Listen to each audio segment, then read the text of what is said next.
Hey everybody, before we start the video today, just a couple things I want to get out of the way. The description below, I have a link to my Discord. I've been thinking of posting some separate videos in there, maybe glitch goals, stuff like that. I've been tinkering with the idea. I'm not sure exactly how it will work, but if you want to join below, it's also an easy way to reach out to me. And second, I also keep my strategies that I use in Hut Champs up to date in there, so if you want to see what I'm running with as of right now, whenever you watch this, you can also join there. So the goal of this video is different ways that you can use a saucer pass, whether it's like neutral zone, off the rush, or in the offensive zone, setting up goals. And how this is going to work out is I'm going to show the play at full speed, and then I'm going to show a diagram, like a freeze frame of when to make the pass, and then I'll show the play slowed down so you can follow along. So I'm going to start with this first example here. This is one off the rush. And I will play it. So if you notice here, I froze it whenever I made the pass. In this example, coming off the rush, Ovechkin is able to get past the defense. Whenever I'm making these passes, you always want to look for like open space, right? So if Ovechkin was in the middle of the ice and there were defenders in front of him, that open space would be here. But he was able to, actually get somewhat of a breakaway. And on these, I hold in R1 on PlayStation 5, probably for like a second maybe. I don't fully charge it, but I don't just tap the button. So once I see that space is open, I'm getting ready to make the saucer pass. So I'm going to play the play again. That was redundant. As you can see, the slowed down play, shoot back, same side that the pass comes from, and it works out. These next two examples I have are kind of similar. They're both whenever possession's already established in the offensive zone. And one thing I like to do is with the player I have in the corner, instead of watching the puck carrier, keep your eye on the opposite corner. Sometimes there's that player waiting at the side of the net for a tap-in where a regular pass probably wouldn't get across. Like it's a high chance that it would be intercepted. So I'll let this play. As you can see the goal happen. And then pausing here, you can see that gap's there, right? But if it was a regular pass, the defenseman that the human's controlling, there is a decent chance that he would intercept that, right? So his forehand sticking out to near the front of the net. And if it's a regular pass, it might be a little bit slower, unless you have like tape to tape or something activated on the person that's making the pass. So I like to keep an eye open on the opposite side to see if there is that option for the tap in.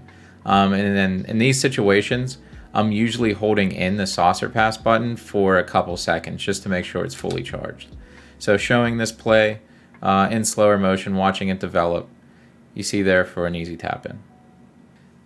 This one's very similar to the prior. The only difference is this is coming off like a cycle in the offensive zone. So if you haven't watched it yet, I posted a video last week on how to score on set plays, and that's with using behind the net. So I have my strategies posted in that video, and you can kind of see some like how the plays develop, I guess.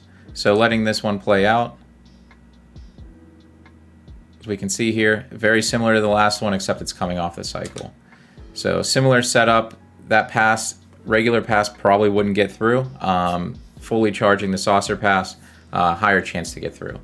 So watching that play out in slow motion. Thank you, Nathan, for editing that in, by the way. We can see how it's developing. Guy wasn't playing really good defense. Regular pass probably gets blocked. So that's a full charge on the saucer pass. And that play is open a lot during the game. This play here is very similar to the first one I showed in the video. Only difference, it's on the opposite side, but you're still looking for that open space coming off the rush.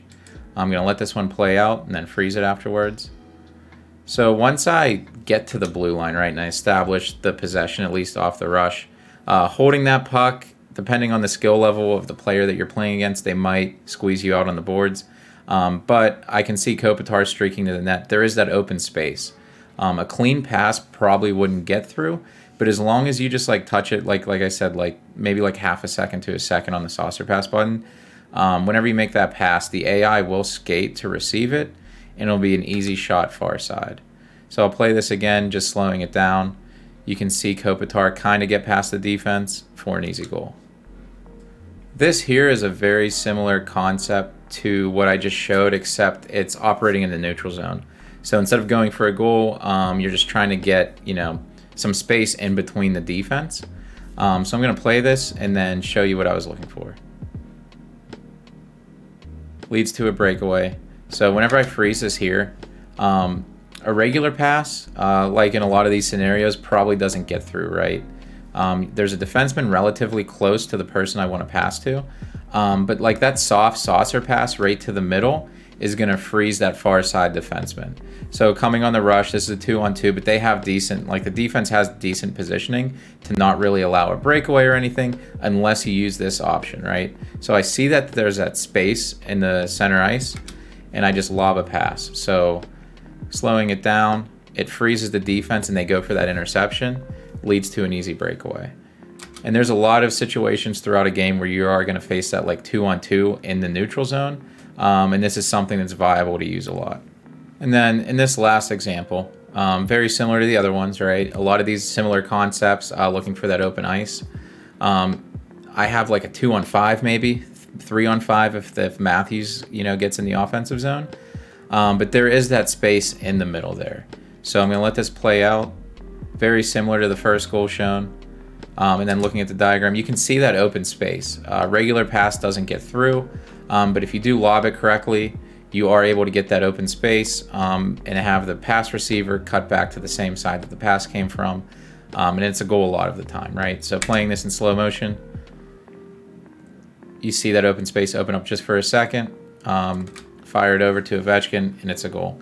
And I do want to mention, a lot of these, like I guess, types of videos, it's not a way to score every time. It's just like small things to add as you play along.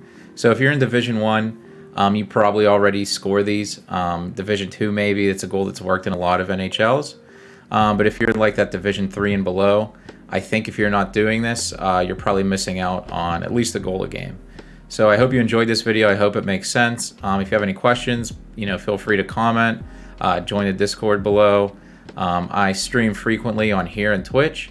And also every Tuesday, my podcast with NoSleeves, Coffee and Chow comes out. You can get it on Spotify, but the link's also below in the description. So thank you for watching.